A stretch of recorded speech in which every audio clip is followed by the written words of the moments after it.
بہترین دینی تعلیم کا نظام ہے، اور جو ہے یہاں سے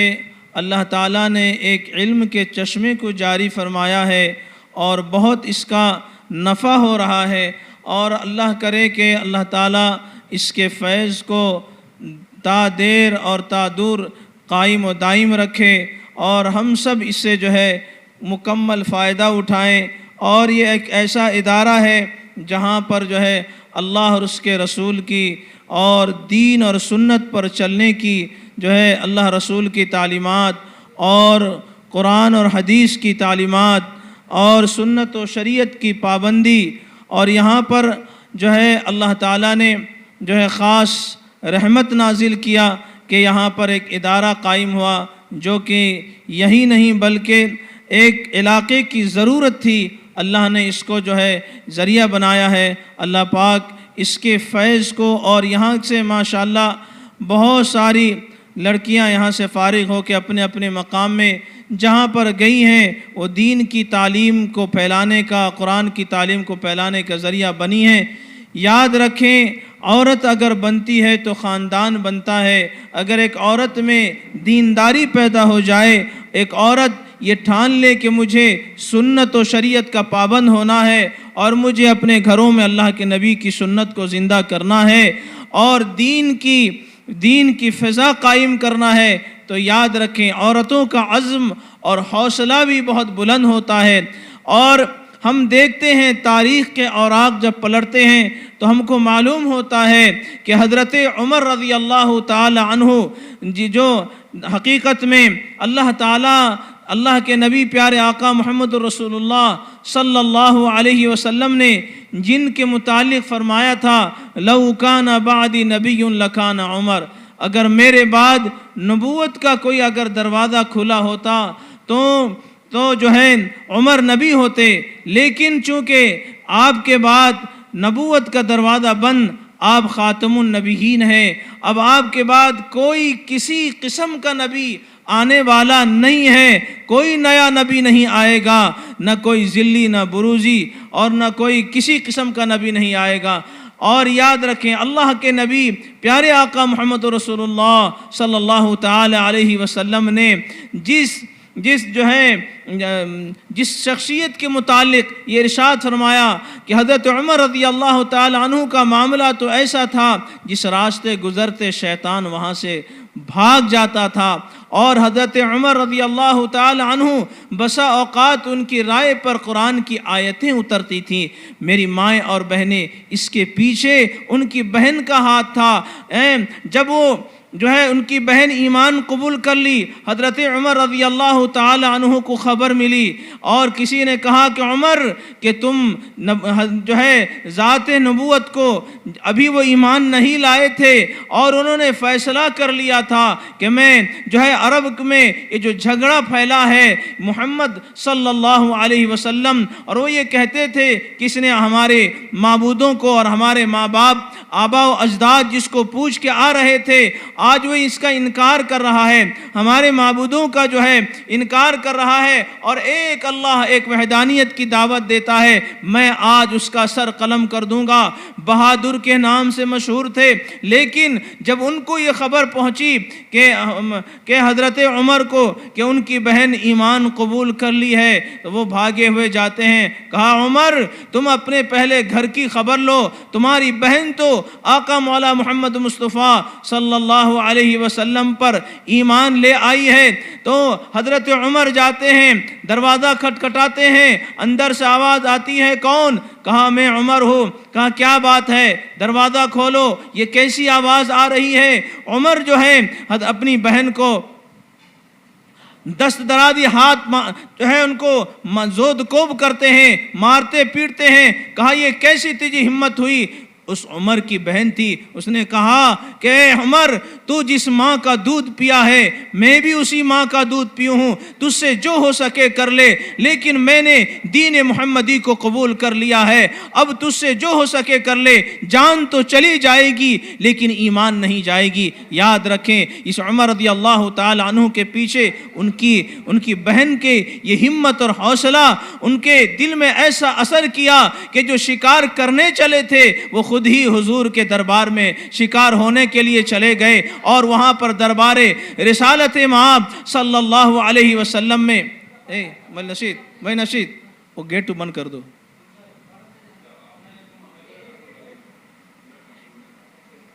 باہر سے وہ گیٹ بند کر تاکہ کوئی گاڑی ادھر نہ لے کے آئے۔ اور بہنی کی قربانی ہے، جنید بغدادی ایسی نہیں بن گئے، ان کے پیچھے بھی ان کی ماں کی قربانی، کسی کے پیچھے کسی کے بہن کی قربانی، کسی کے پیچھے کسی ماں کی قربانی، کسی کے پیچھے کسی کی خالہ کی قربانی،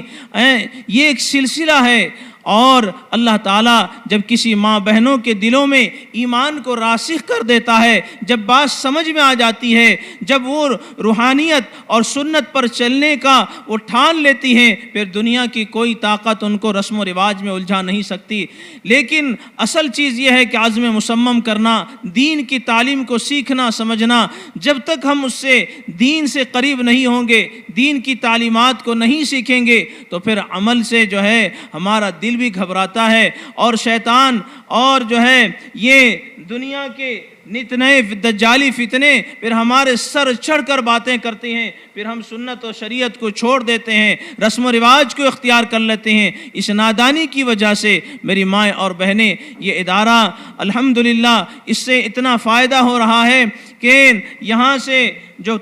طالبہ یہاں سے علم حاصل کر کے جاتی ہیں الحمدللہ، اور یہ ہمیں بڑے فخر سے کہنا پڑتا اللہ کے التحدیث بالنعمت کے طور پر کہ وہاں سے جہاں یہ جاتی ہیں تو وہاں سے فون آتا ہے کہ مولانا یہ جو ہے آپ کی پڑھی ہوئی مدرسے کی یہ طالبہ یہاں پر الحمدللہ ہمیں جو یہاں پر قرآن کی تعلیم بھی کرتی ہیں اور یہاں پر دین کے پھیلنے کا ذریعہ بھی بنی ہیں۔ الحمدللہ میری مائیں اور بہنیں، اصل ہمارا سرمایہ دین ہی ہے۔ اگر دنیا میں ہر چیز مل گئی، سارے عیش و آرام کی چیزیں، لیکن دین نہیں ملا، سمجھ لو کچھ نہیں ملا۔ اور اگر دین آ گیا اور کچھ نہیں آیا ہے تو سمجھ لو بہت کچھ آ گیا۔ دنیا تو ویسے بھی فانی ہے اور یہ دنیا دھوکے کی گھر ہے، یہ دنیا جو ہے ہم کو چھوڑ دے گی، ہم اس دنیا سے چلے جائیں گے۔ لیکن میری مائیں اور بہنیں، میرے بھائیو بزرگوں دوستوں، اصل چیز یہ ہے کہ آخرت کی تیاری، اگر ہم آخرت کے لیے تیاری کریں گے، اور وہ کیسے ہوگا؟ جب ہمارے دل کے اندر جذبات ہوں،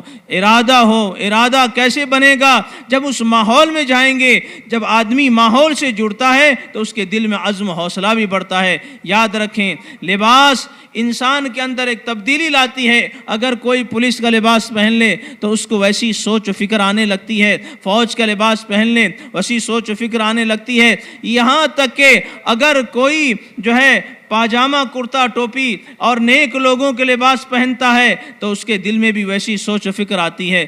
اس لیے کہا جاتا ہے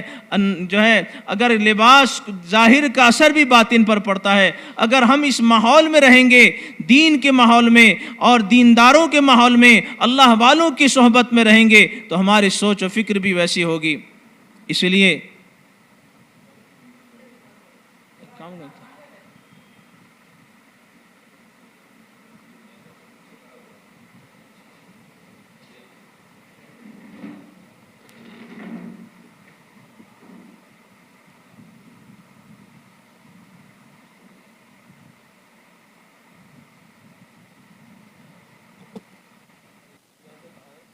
کہ اس وقت کے بارے میں بھی جو ہم زندگی گزار رہے ہیں، آقا مولا محمد مصطفیٰ صلی اللہ علیہ وسلم نے ارشاد فرمایا، 5 نصیحتیں فرمائی تھیں۔ فرمایا زندگی کو موت سے پہلے غنیمت سمجھو، جوانی کو بڑھاپے سے پہلے غنیمت سمجھو، صحت کو جو ہے بیماری سے پہلے غنیمت سمجھو، اور جو ہے اس مالداری کو غربت سے پہلے غنیمت سمجھو، اور اس فرصت کو مشغولیت سے پہلے غنیمت سمجھو۔ آج اللہ تعالیٰ نے فرصت دی ہے، یہ وقت تو کہیں بھی گزرے گا، دوسروں کی غیبت میں، دوسری مجلس میں اور لایانی باتوں میں، لایانی مجلسوں میں۔ لیکن کتنا اچھا ہوتا کہ اگر ہم یہاں پر آ کر کے اور اس دینی ماحول میں ہم کچھ دیر بیٹھ جائیں، کل قیامت میں یہ جگہ اللہ کے یہاں گواہی دے گی کہ ہاں کہ میری اس پیٹھ پر، میرے پیٹھ پر یہ عورت بیٹھی تھی اور یہ جو ہے صرف اس لیے آئی تھی کہ اللہ والے آ رہے ہیں اور صاحب نسبت بزرگ آ رہے ہیں، اور ہم جو ہے دین کی باتوں کو سننے کے لیے، صرف اللہ کو راضی کرنے کے لیے ہم یہاں جو ہے کل یہ زمین گواہی دے گی، یہ در و دیوار گواہی دیں گے، تو پھر اللہ تعالیٰ ان کی گواہی کو قبول کرے گا، اور اسی کی بنیاد پر اللہ تعالیٰ بڑا رحیم اور کریم ہے۔ اللہ بہانے سے ایمان والوں کی مغفرت کرتا ہے، خواہ مرد ہو یا عورت ہو۔ اگر ہم نے اس کو واقعی اللہ کی رضا کے لیے، اللہ کی محبت میں، اللہ کے نبی کی محبت میں، اللہ والوں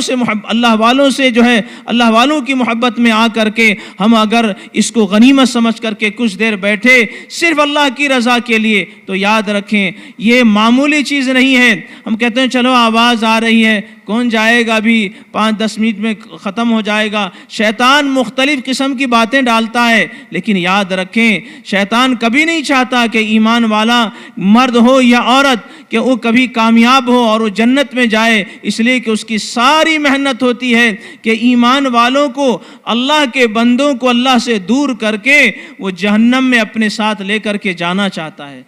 اس لیے میری مائیں اور بہنیں، ہم ایسے ماحول کی تلاش میں رہتے ہیں، لیکن آج یہ اللہ کا شکر ہے، اللہ کا احسان ہے، اللہ تعالیٰ نے ہمارے حضرت مولانا سید ابو داؤد صاحب، اللہ تعالیٰ ان کو صحت و عافیت کے ساتھ ان کی عمر میں اللہ اضافہ فرمائے، اور اللہ تعالیٰ ان کو جو ہے ان سے اللہ نے بہت خدمت لی ہے دین کی، اور اللہ تعالیٰ نے ایسے خدمات لی، کئی ان کے ہاتھ میں ایمان کو ہے تائب بھی ہوئے، اور کتنوں کی ہدایت کے ذریعہ بنے، اللہ نے ان کے دل میں بات ڈالی اور انہوں نے یہ ادارہ قائم کیا، اور یقین مانیے کہ یہ سارا کا سارا یہ جو ان کی دعاؤں کی برکت ہے اور ان کی یہ محنت ہے۔ اللہ کرے کہ ان کی یہ محنت، ان کی یہ قربانی، اور جو ہے تا قیامت اللہ تعالیٰ اس کے فیض کو جاری اور ساری فرمائے۔ یہ اللہ تعالیٰ کی جو ہے اللہ تعالیٰ کے حکم سے، یہ اللہ تعالیٰ کی مدد سے آج یہاں تک یہ پہنچا ہے، اور یہ اللہ کرے کہ آپ اسی طرح دعائیں کرتے رہیں گی اور دعائیں کرتے رہیں گے تو انشاءاللہ یہ جو ہے ادارہ ترقی کرتا رہے گا، علم، عمل میں، تربیت میں۔ اللہ کرے کہ ہمارا یہاں پر آنا یہ ہمارے لیے آخرت میں نجات کا ذریعہ بنے، اور کل اللہ پوچھے گا کہ میرا ایک محبوب بندہ تمہارے پاس آیا تھا، کیا تم اس کا استقبال کی؟ کیا تم نے اس کی باتوں کو سننے کے لیے تم اپنی باتیں رکھی؟ اور گھر تمہارا محبوب تھا اور میرا محبوب بندہ ایک تمہارے پاس آیا، کیا میرے پیغام پہنچانے کے لیے، میری حبیب کی بات کو پہنچانے کے لیے اور میرے حبیب کے طریقے کو بتلانے کے لیے، اور جو ہے اور معاشرے کی گندگیوں کو دور کر کے وہ جو ہے اصلاح کی کوشش کر رہا تھا، لیکن تم گئی نہیں؟ یاد رکھنا ایسا نہ ہو کہ اللہ تعالیٰ ہمیں پکڑ لے۔ اللہ موقع بار بار نہیں دیتا ہے، نعمت اللہ تعالیٰ نے یہ دی ہے تو اس کی قدر کر لیں۔ قدر انسان ایسا حریص ہے کہ اس کو جب نعمت ختم ہو جاتی ہے تو پھر اس کو اس کا احساس ہوتا ہے کہ نعمت تھی تو کتنا اچھا تھا، اور آج یہ نعمت ختم ہو گئی۔ کوئی باپ کے جانے پر، بھائی کے جانے پر، بڑوں کے جانے پر، کسی نعمت کے ختم ہو جانے پر تب چرچا ہوتا ہے، بڑے اچھے تھے، بڑا اچھا تھا، چیز سے فائدہ ہوتا تھا، چلا گیا، لیکن اس سے پوچھو کہ آپ نے کتنا فائدہ اٹھایا؟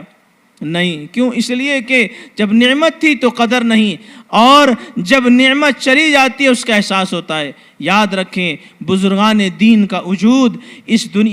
زمین پر یہ ہمارے لیے، پوری امت کے لیے جو ہے اللہ کی ایک بڑی نعمت ہے۔ آج انہی اللہ والوں کی بدولت یہ دنیا میں کچھ امن و امان برقرار ہے، اور انہی وجہ سے کچھ اللہ اللہ کہنے والے جو ہے یہ پیدا ہو رہے ہیں، اور انہی اللہ والوں کی برکت سے کتنے لوگ گناہوں سے تائب ہوتے ہیں، شراب کی بھٹی سے نکل کر کے خانقاہوں کو آباد کرتے ہیں۔ انہی بزرگان دین کی محنت ہے۔ کتنے لوگ ڈاکہ سے توبہ کر کے وہ جو ہے امانت داری کے ساتھ جو اپنی محنتیں حلال کمائی کر رہے ہیں، کتنے لوگ انہی بزرگان دین کی وجہ سے اپنی جو ہے زندگیوں کو بدلے اور پھر وہ اللہ والے بنے۔ یاد رکھیں، اس لیے کہتے ہیں بزرگوں کی نگاہوں کی بھی اللہ تاثیر رکھتا ہے، ان کی نگاہوں میں وہ تاثیر ہے کہ اگر ایک نگاہ محبت کی ڈال دیں تو ہمارے دل کی دنیا بدل جاتی ہے۔ میرے بھائیوں، بزرگوں، دوستوں، اور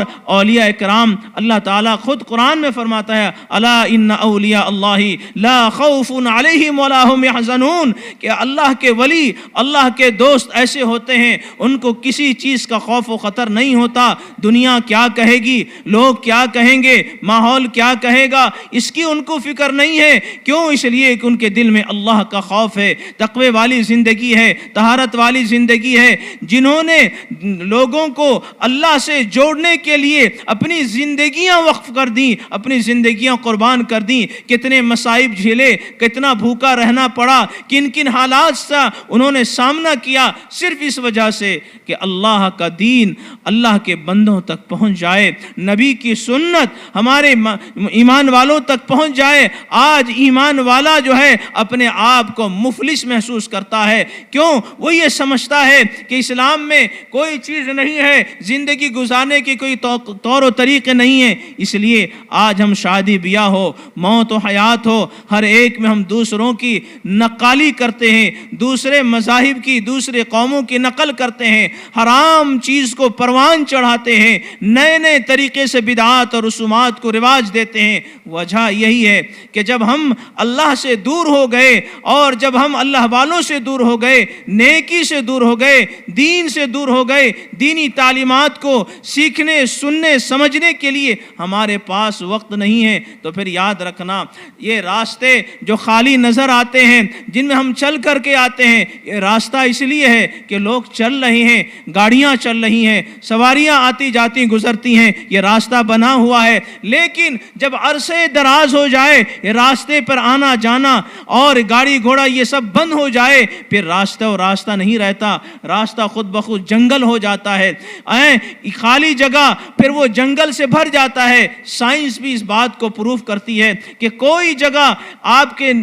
کی نگاہ میں آپ دیکھ رہے ہیں بوتل بالکل خالی ہے، گلاس بالکل خالی ہے، آپ سائنس کے اسٹوڈنٹ سے پوچھئے، وہ یہ کہے گا کہ نہیں یہ خالی نہیں ہے، اس میں تو ایئر ہے، اس میں ہوا ہے۔ کیوں؟ کوئی جگہ خالی نہیں رہ سکتی۔ میری ماں اور بہنیں، میرے بھائیوں، بزرگوں، دوستوں، یاد رکھنا دل جب خالی ہوتا ہے، دل جب جو ہے خالی ہوتا ہے، اس کا کسی اللہ والے سے تعلق نہیں، غفلت کی زندگی ہوتی ہے، تو پھر شیطان اپنے مکانات بنا دیتا ہے، اپنا گھر کر لیتا ہے۔ حدیث پاک میں آتا ہے غافل انسان میں شیطان جو ہے اپنے سون کو جیسا مچھروں کے طرح وہ جو ہے سوئی اندر چبھاتا ہے اور اپنے اثرات چھوڑتا ہے۔ جب کوئی بندہ اللہ کا نام لیتا ہے اور ذکر کی مجلس میں بیٹھتا ہے، اللہ اللہ کہتا ہے، تو پھر وہ شیطان وہاں سے ہٹ جاتا ہے۔ یاد رکھیں اگر ہمارا دل خالی ہوا، ہم یوں ہی ویران ہیں، دین کے بھی ویرانیت کے ہم شکار ہیں۔ اس لیے ارتداد عام ہو رہا ہے، ہماری مائیں اور بہنیں جسی ارتداد کے شکار ہو رہی ہیں، وجہ یہی ہے کہ ہم نے علماء سے اپنے تعلق کو ختم کر دیا، اللہ والوں سے ہمارا تعلق نہیں رہا، دینی اداروں سے ہمارا تعلق نہیں رہا، دینی تعلیم سے ہم کو نفرت سی ہونے لگی۔ ہم اپنے آپ کو مسلمان ہونے کے باوجود دینی تعلیم کو دقیانوسی، ایک پرانے خیالات کا جو ہے ایک وہم تصور کرتے ہیں۔ میرے مائیں اور بہنیں، اسی وجہ سے ہمارے اندر جو ہے دین کا شوق پیدا نہیں ہو رہا ہے۔ آج تقریریں بہت ہوتی ہیں، وعظ و نصیحت بہت ہو رہی ہے، لیکن کہتے ہیں کیا فائدہ ہوتا ہے؟ میری مائیں اور بہنیں، فائدہ اس لیے نہیں ہوتا کہ ہمارا دل اب اس قابل بھی نہیں رہا کہ اس پر پانی کو ڈالا جائے کہ پھر وہ جو ہے پیڑ پودے اگنے لگے۔ کیوں؟ کہ یہ دھرتی اب بنجر ہو گئی۔ دھرتی بنجر سے کیا ہوتا ہے؟ برسات جو ہے یہ برسات لاکھ بارش ہو جائے، لیکن اگر دھرتی زمین بنجر ہے اور زمین میں سنگلاخ علاقہ ہے، بارش ہونے سے اس میں کبھی جو ہے پیڑ پودے نہیں اگتے۔ آج ہمارا دل بنجر ہو چکا ہے، اور بنجر ہونے کی وجہ یہی ہے کہ ہم نے اس میں جو ہے اللہ کے ذکر کا پودا نہیں لگایا۔ ہم نے نہ نماز دین کے اندر، ہمارے زندگی کے اندر نہ نماز ہے، نہ ہمارے زندگی کے اندر قرآن ہے، نہ ہمارے زندگی کے اندر وعظ و نصیحت ہے، نہ ہمارے دل کے اندر علماء کا، نہ اللہ کے ولیوں کا، بزرگان دین کا ادب و احترام ہے۔ یاد رکھنا با ادب با نصیب بے ادب بے نصیب، اگر ہم نے بزرگان دین کی قدر نہیں کی، ان علماء ربانیین کی قدر نہیں کی، تو یاد رکھنا ہماری آئندہ نسلیں جو ہیں یہودی اور نصرانی ہو کے جو ہے ہوں گی۔ کیوں؟ اس لیے کہ ہم نے دین کو چھوڑ دیا ہے۔ میری مائیں اور بہنیں، آج ضرورت اس بات کی ہے کہ ماں باپ خود اپنے ارادہ کریں کہ ہم اپنی زندگی کو جو ہے اللہ والی زندگی بنائیں گے، سنت و شریعت والی زندگی بنائیں گے، تب تو ہماری اولاد بھی آئے گی۔ اس لیے یہ ادارہ ہے، الحمدللہ اس ادارے میں جو ہے دور دراز سے اور جو ہے بچیاں آتی ہیں، بڑی بچیاں اور عورتیں بھی آتی ہیں ماشاءاللہ پڑھنے کے لیے، ان کو شوق ہے، ایسی جو ہے یہاں پر مستورات بھی آتی ہیں پڑھنے کے لیے۔ یہ اللہ کا خاص کرم ہے، اس کا فضل ہے۔ تو میری مائیں اور بہنیں جو ہے اب تک جو گھروں میں ہیں آواز پہنچ رہی ہے، اب حضرت والا ان قریب تشریف لا رہے ہیں، ہم جو ہے انہی کی جو ہے استقبال کے لیے، تاکہ ہم کچھ نہ کچھ اتنا دیر بیٹھنے سے شیطان ہم کو جو ہے مجلسوں کو بے برکتی پیدا کر دے گا، ہم اپنی باتوں میں مشغول ہو جائیں گے۔ لہذا میں کچھ دیر آپ کے لیے جو ہے یہ حضرت کے استقبال میں یہ چند باتیں جو غیر مرتب باتیں تھی ذہن میں آئی، اللہ تعالیٰ مجھے بھی آپ کو بھی اور پورے امت مسلمہ کو عمل کی توفیق نصیب فرمائے۔ یاد رکھیں ہمیشہ اللہ سے ہدایت کی دعا کر۔ ابھی حضرت بیان فرما رہے تھے، کسی کا واقعہ بیان فرما رہے تھے کہ وہ جو ہے مکۃ المکرمہ میں عمرہ کے لیے گئے، ہدایت کی دعا مانگتے رہے، ہدایت کی دعا۔ حقیقت میں اصل چیز یہی ہے، ہمارا ذہن اس طرف جاتا نہیں ہے، لیکن یاد رکھیں ہم اگر نمازی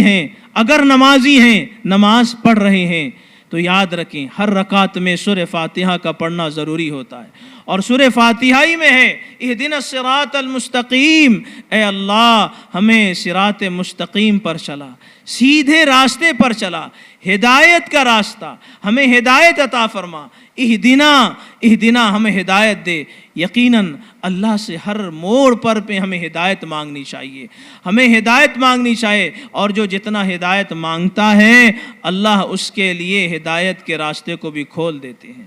اور ہم اپنے لیے اپنی اولادوں کے لیے ہدایت کی دعا مانگیں، لیکن ضروری ہے کہ ہم جو ہے خود بھی ہدایت پر چلنے کی کوشش کریں، اللہ سے مانگے اللہ ہمیں بھی ہدایت عطا فرما، ہماری قیامت تک آنے والے نسل انسانی کو ہدایت نصیب فرما۔ اگر یہ اللہ اپنا نظر کرم پھیر دے، اللہ تعالیٰ اپنے نظر کرم کو ہم سے ہٹا دے، تو یاد رکھنا پھر شکار جو ہے شکار وہ اپنا جو ہے ہمارے طاق میں ہے، شکار یہ سوچتا ہے کہ کیسے یہ علماء بزرگان دین اور دینی ادارے اور دینی تعلیمات سے ہٹیں، ہم ان پر حملہ کریں۔ اس لیے نئے فتنے آ رہے ہیں، شکیلیت کا فتنہ، اس کا فتنہ، اور ان کی بنیاد یہ ہوتی ہے کہ جب آپ ان فتنوں کے شکار ہوتے ہیں، جیسا کہ ابھی حضرت والا نے کہا کہ یہ شکیلیت کا فتنہ اتنا خطرناک ہوتا ہے، پہلے آپ کے پاس جاتے ہیں، ماں بہنیں بلکہ بڑی خوشامد کے ساتھ بات کرتے ہیں، آپ کو کتنا اچھا لگتا ہو، پیاری بہن کتنی اچھی ہے، بھائی کتنا اچھا ہے ماشاءاللہ، آئیے ذرا چائے پیتے ہیں، چائے نوشی ہوتی ہے، پھر اس کے بعد سلام علیک ہوتا ہے، پھر خیر خیریت کاروبار، پھر اس کے بعد ایسا ہوتا ہے، پھر آپ کو ذرا سا چھیڑا جاتا ہے، پھر ذرا سا پوائزن دیا جاتا ہے، کیا ہے کہ اب تو ایسا ہوگا، کیوں؟ اس لیے کہ دیکھو مہدی آ گئے ہیں، اب تو یہ دور ایسا ہے، لوگ اس لیے پہلے جو ہے بڑی اخلاقی خندہ پیشانی سے پیش آتے ہیں۔ اور ایک بات کسی حد تک بہت صحیح ہے، حالانکہ ہمیں یہ کہنا جو ہے صحیح نہیں لگتا ہے، لیکن پھر بھی بات صحیح ہے کہ آج باطل کے اندر جتنی اخلاق ہیں، باطل طاقتوں میں جتنے اخلاق ہیں، مسلمانوں کے اندر اتنے اخلاق دیکھنے نہیں پاتے، اور یہی وجہ ہے اسلام جب پھیلا تو تلوار کے بلبوتے پر نہیں پھیلا، اسلام اخلاق کے بنیاد پر پھیلا ہے، لیکن اب وہ اخلاق دوسرے لے گئے۔ اس لیے کسی بزرگان دین کا مقولہ ہے کہ جب کسی قوم کو ترقی کرتے ہوئے دیکھو تو سمجھ لو انہوں نے کچھ اسلام والا اور شریعت والا عمل کچھ کیا ہے، کسی اسلامی سنت کو انہوں نے اپنایا ہے جس کی وجہ سے قوم کی ترقی ہو رہی ہے۔ اگر مسلمانوں میں کسی زوال کو دیکھو تو سمجھ جاؤ انہوں نے کسی غیروں کے طریقے کو اختیار کیا ہے، اور یہ بات کسی حد تک نہیں کہ بہت حد تک یہ صحیح بھی ہے۔